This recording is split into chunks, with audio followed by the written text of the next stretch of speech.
name is Daniel, and a few years ago, I worked night security at a huge campground hidden near the forests of the Netherlands. At first, the job sounded simple. Patrol the area, keep noisy campers under control, and make sure teenagers followed the curfew after 10 p.m. But the longer I worked there, the stranger things became. Most nights were exhausting. I worked until sunrise, riding a bicycle through dark trails while dealing with drunk tourists' fights and emergency situations. Behind the campground stood a dense forest with an abandoned outdoor theater and an old wooden watchtower. Teenagers constantly sneaked there after midnight, so management ordered me to check the area during every patrol one cold night. I heard whispering and faint laughter coming from deep inside the woods, thinking it was another group of kids. I left my bike near the trail and quietly walked through the darkness without using my flashlight. The forest was silent except for distant giggles echoing between the trees. When I reached the theater, nobody was there. Then the whispers moved farther. Away toward the watchtower, I slowly approached, hiding behind a tree while staring at the bench underneath it. Again, nothing, just silence. Suddenly, a loud scream exploded from above me. I looked up and switched on my flashlight.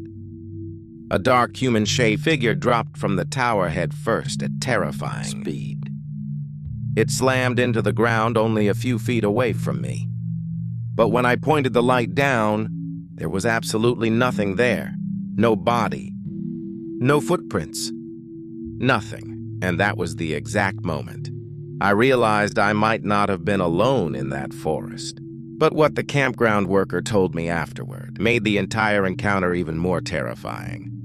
A week ago, during my final high school exams, I experienced something I still can't explain. Even now, thinking about it gives me chills. Our exams were held in another school building across town. It was an old 4-story place with long empty hallways and dim lighting that already felt unsettling. After finishing my final test, I desperately needed to use the bathroom. The restroom on my floor was crowded, so I decided to go upstairs to the nearly unused 4th floor. The moment I stepped out of the stairwell, I felt uncomfortable. The entire floor was dark. Every classroom door was locked, and the silence felt unnatural. Only weak daylight entered through the dusty windows. As I walked toward the girls' bathroom, I thought I noticed movement near the end of the hallway, but when I turned, there was nothing there. Inside the bathroom, I entered a stall and locked the door. A few moments later, I heard slow footsteps entering the room. I assumed another student had come upstairs for privacy. Then everything went wrong. After flushing the toilet, I noticed someone standing directly outside my stall. I could see bare feet beneath the door. They looked unusually large, with skin so dark it almost didn't look human. My stomach instantly tightened, then slowly a head began rising over the top edge of the stall. Way too high, no normal person should have been tall enough to look over it. I wanted to scream, but fear completely froze my body. Whoever or whatever it was stayed perfectly still outside my stall for several minutes. Then suddenly, teachers' voices echoed from the hallway, and the figure disappeared instantly. When I finally stepped out, the bathroom was empty, but one classroom door down the hallway was now open. I swear it had been closed before. Rehook. And if that story sounds disturbing, the next encounter changed someone's belief about ghosts forever back during the pandemic. I used to spend hours watching horror movies and paranormal videos online. Ghost stories fascinated me, and part of me even wished I could experience something supernatural myself. I regret thinking that now. One rainy afternoon around 3:30 p.m., my family was home waiting for a grocery delivery. Because of an address mistake, my father had to go outside to meet the driver, while my mother stayed in another room. I went into the master bedroom bathroom alone. The house was unusually quiet. While sitting there bored, I leaned forward slightly and looked through the small gap beneath the bathroom door into the bedroom. At first, everything looked normal, then something moved. A gray cloth-like shape suddenly rushed across the bedroom floor toward the bed. It moved unnaturally fast. I instantly sat upright in shock. The object didn't resemble curtains, blankets, or clothing. It looked thicker somehow, almost like a heavy gray fabric drifting by itself. My father was outside. My mother was in another bathroom. So who or what had just crossed the room, heart pounding? I slowly opened the bathroom door and checked every corner of the bedroom. Nothing was there. No fabric, no movement, nothing unusual at all. I even called for my mother several times before she finally answered from the other side of the house. To this day, nobody believes me. They say my imagination was influenced by horror movies and isolation during lockdown. Maybe they're right, but deep down, I know what I saw. And sometimes late at night, I still wonder if that gray figure was watching me long before I noticed it. A few years ago, I moved into a cheap apartment building near the edge of my city. The place was old, poorly maintained, and strangely quiet at night. Most tenants kept to themselves, and many apartments on the top floor were abandoned after a small electrical fire years earlier. At first, everything seemed normal, but after my second week living there, strange noises started happening around 2:00 a.m. every night. I would hear slow footsteps in the hallway outside my apartment door. They weren't quick or random. Like a neighbor walking around, they sounded deliberate, like someone pacing back and forth. The creepiest part, whenever I checked through the peephole, the hallway was always empty one night. The footsteps stopped directly outside my door. I froze in bed staring toward the entrance, while my apartment became completely silent. Then I heard 3 soft knocks, tap, tap, tap. I waited for someone to say something, but there was only silence. After a full minute, curiosity got the better of me. I walked carefully to the door and looked through the peephole again. Nobody. But this time I noticed something strange. The apartment directly across from mine had its door slightly open. That apartment was supposed to be empty. I stood there debating whether to ignore it or report it to the landlord. Then suddenly, from inside the dark apartment, I heard a woman whisper very clearly, "Can you help me?" The voice sounded weak and desperate. Without thinking, I opened my door slightly and called out, asking if someone was hurt. The hallway remained silent. But then the apartment door across from me slowly creaked open wider by itself. The inside was pitch black, and standing deep inside the darkness, I could barely make out a tall figure staring directly at me rehook. But what the landlord revealed the next morning made me want to move out immediately. About 2 years ago, my cousin started working night shifts as a taxi driver. Most rides were normal, though he occasionally picked up strange passengers after midnight. But one encounter still terrifies him to this day. It happened during a heavy rainstorm. Around 1 a.m. business was slow, and the streets were nearly empty. While waiting near an old highway intersection, he noticed a woman standing along beside the road wearing a pale gray dress. She raised her hand slowly, feeling bad for leaving her stranded in the rain. He stopped and unlocked the doors. The woman quietly entered the back seat without saying a word. According to him, the moment she got inside, the temperature in the car dropped sharply. He asked where she needed to go. After several seconds of silence, she softly gave him an address, located near the outskirts of town beside a cemetery. The entire drive felt wrong. She never moved, never looked out the window, never touched her phone. She just sat motionless behind him, trying to ease the tension. My cousin attempted small talk several times, but the woman never responded. When they finally reached the destination, he pulled over near a narrow, dirt road surrounded by trees. Then he turned around. The back seat was empty. The woman was gone. There was no sound of the door opening. No footprints outside in the rain. Nothing panicking. He immediately drove away and later told the story to another driver at a gas station. The older driver became pale after hearing the address.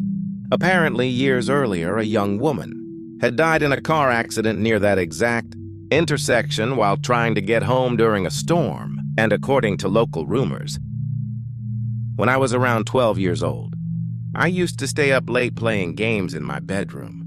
One night around midnight, I heard tapping on my window. At first, I ignored it because it was raining outside. But then it happened again. Tap, tap, tap. My room was on the second floor. Nobody should have been outside my window. I slowly turned toward the glass, expecting to see tree branches moving in the wind. Instead, I saw a pale face staring directly at me from outside. Its eyes were completely dark. I froze for several seconds before screaming and turning on every light in my room. The face vanished instantly.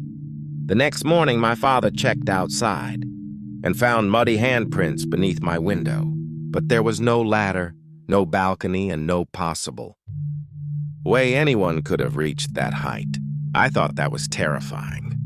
Until my friend told me what appeared in his security camera footage. My friend worked night shifts at a small hotel outside town. One evening, guests on the third floor kept complaining about footsteps and whispering in the hallway, thinking someone was causing trouble. He checked the security cameras. At first, everything looked normal. Then around 3:07 a.m., one camera captured a dark figure walking slowly down the empty hallway. The strange part, the figure had no reflection in the mirrors hanging on the walls. My friend immediately went upstairs to investigate, but the hallway was completely empty. No guests, no sounds, nothing unusual. When he returned downstairs, the camera screen had frozen, and the figure was suddenly standing much closer to the camera than before, almost like it had moved while the footage was paused. He quit the job 2 weeks later, rehooked, but the final story is probably the creepiest thing I've ever heard. A little girl kept telling her parents that someone was hiding under her bed every night. They assumed it was just childish imagination. One evening, after hearing her cry again, her father finally checked beneath the bed to calm her down. But when he looked underneath, his daughter was hiding there, shaking violently, crying and whispering, "Dad, there's somebody on my bed." After hearing so many terrifying stories over the years, I always told myself one thing: as long as I never experience something paranormal personally, I'll be fine. But that changed 3 nights ago. It was around 2:08 a.m. I was alone in my apartment watching videos with headphones on when I suddenly heard knocking at my front door. 3 slow knocks. I paused everything and listened carefully. Silence. Thinking maybe a neighbor needed help, I walked toward the door and checked through the peephole. Nobody was there. I almost went back to my room when another 3 knocks echoed through the apartment, this time louder. Tap, tap, tap. My chest tightened. I opened the door quickly, expecting someone to be playing a prank. The hallway was empty. But at the far end of the corridor, I noticed something strange. One of the motion sensor lights was turning on by itself, slowly getting closer one by one, like someone invisible was walking toward my apartment. Light, then another, then another. I backed inside and locked the door immediately. Every light outside stopped right in front of my room. Then came one final knock directly against the door behind me, not loud, just soft enough to feel intentional. I didn't sleep that night. And ever since then, every morning around 2 a.m., I wake up for no reason at all sometimes. I think I still hear breathing outside my door. But at the far end of the corridor, I noticed something strange. One of the motion sensor lights was turning on by itself, slowly getting closer one by one, like someone invisible was walking toward my apartment. Light, then another, then another. I backed inside and locked the door immediately. Every light outside stopped right in front of my room. Then came one final knock directly against the door behind me. Not loud, just soft enough to feel intentional. I didn't sleep that night. And ever since then, every morning around 2:15 a.m., I wake up for no reason at all. Sometimes, I think I still hear breathing outside my door.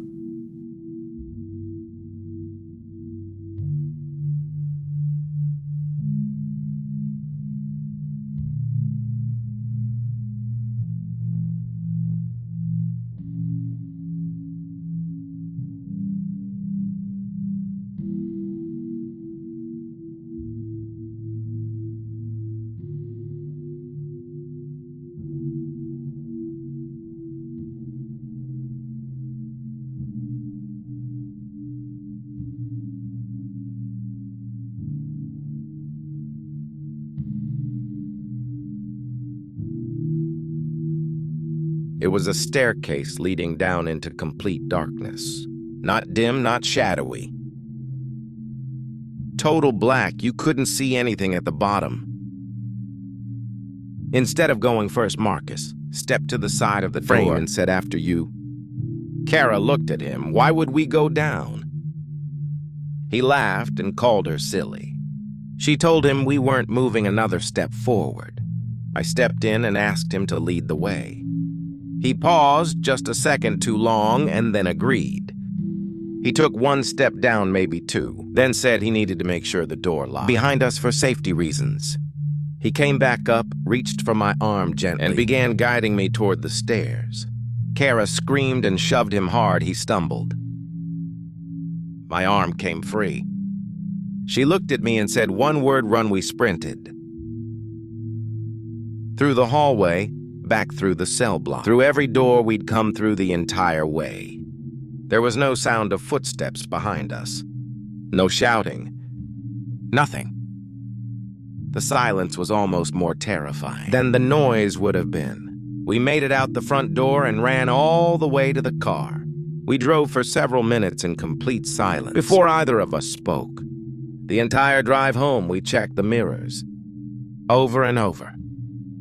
About a week later, I called the police department in that area, I admitted. We had broken into the building and told them about the man inside, the supposed security guard who tried to lead us down into a dark basement. The officer on the phone went quiet. He told me the old prison had no security contract, no guards, no cameras, no monitoring of any kind. Whoever we met in that building that night had no business being there. The officer told us we were lucky to be alive. Still think about Marcus, where he came from, whether he'd done this before. Whether the next people who wandered into that building were as lucky as we were. That question keeps me up at night, and so does the next story. Because the last one proves that sometimes the most disturbing threats don't come from strangers. Sometimes someone gets inside your life long before you even realize it. Part 4 is next. Several years ago, I relocated across the country and took a job as a corrections officer at a county jail. I was about a week into the position when I first encountered an inmate I'll call Raymond. Raymond wasn't what you'd expect when you heard the word inmate. He was soft-spoken, kept to himself, and was consistently respectful toward the staff. He was inside for a parole violation. Nothing violent on his record. Every time I crossed paths with him, he addressed me formally, never caused trouble, and went about his routine without incident. A few weeks into my time there, Raymond said something that stopped me cold. Out of nowhere, in the middle of a routine walk-through, he asked how my brother Daniel was doing. I stared at him. My brother's name is Daniel. But this jail was nearly 1,000 miles from my hometown. None of my co-workers knew about my brother. I had no social media presence, and I wasn't someone who talked about his personal life at work. There was no reason anyone here should have known that name. I decided it had to be a coincidence. Maybe he knew someone named Daniel. Maybe he was talking about someone else entirely. I ignored it and kept moving. A few days later, he asked me if my mother, Patricia, still lived near the water. My mother's name is Patricia. She lives on a lake? I pulled Raymond aside immediately and asked him calmly, directly, how he knew that name. He just shrugged and said he didn't know what I was talking about. In correctional facilities, there are informal networks. Inmates share information constantly, and it's not unheard of for details about staff members to circulate internally. But this was different. Nobody in this town knew who I was. I had no digital footprint. I wasn't the kind of person about there was no chain of information, Raymond to my mother's name or where she lived. I looked into his file. He had been born and raised here on this side of the country. No record of ever traveling to my hometown. No apparent connection to anyone in my life. Then he asked about my nephew. He asked if the boy was still into baseball. I went straight to my supervisor. She told me Raymond was probably trying to provoke a reaction, get me to lose my composure so he could file a grievance. Standard manipulation tactics, she said. She didn't seem alarmed. I accepted her answer. What else could I do? Raymond never brought it up again after that. He stayed polite, stayed calm, stayed invisible in all the right ways, and eventually the day came when he was released. On his way out, he stopped in front of me, said goodbye, and added, maybe I'll see you around. The smile on his face when he said it was the same one he'd had every time he mentioned my family. Quiet, patient, like he had all the time in the world. Several months passed. I settled into my job, got comfortable in my new place, started dating someone. Raymond faded to the back of my mind. Then one morning, while I was staying at my girlfriend's apartment, a notification lit up my phone. My doorbell camera at home had been triggered. Someone was at the door. I pulled up the feed. A man in a hoodie stood at my front step, motionless, for an unusual amount of time. Then he rang the bell again and spoke directly into the camera in a almost quiet, cheerful voice. You home. He paused, then launched into a story about selling meat out of his truck, pointing vaguely off camera. He apologized for interrupting and walked away. I couldn't see his face. The shadows in the hood made it impossible. I filed it away as strange but not alarming. People come to the door. The next morning, around 2:00 a.m., the sensor tripped again. But when I pulled up the feed, there was nobody there. I'd heard of false triggers. I went back to sleep. The following night, I was home alone. I had an early shift the next day and was in bed before midnight. Just after 2 a.m., the doorbell rang. I pulled up the camera feed. The same man, same hoodie. He rang again and said into the camera, I've got some product in the truck I'm trying to move. Anyone home? You should come to the door and take a look. And then I watched him reach for the door handle. I activated the two-way audio and told him clearly that I was a law enforcement and that he needed to leave my property immediately or I would call it in. He didn't move right away. He just stood there.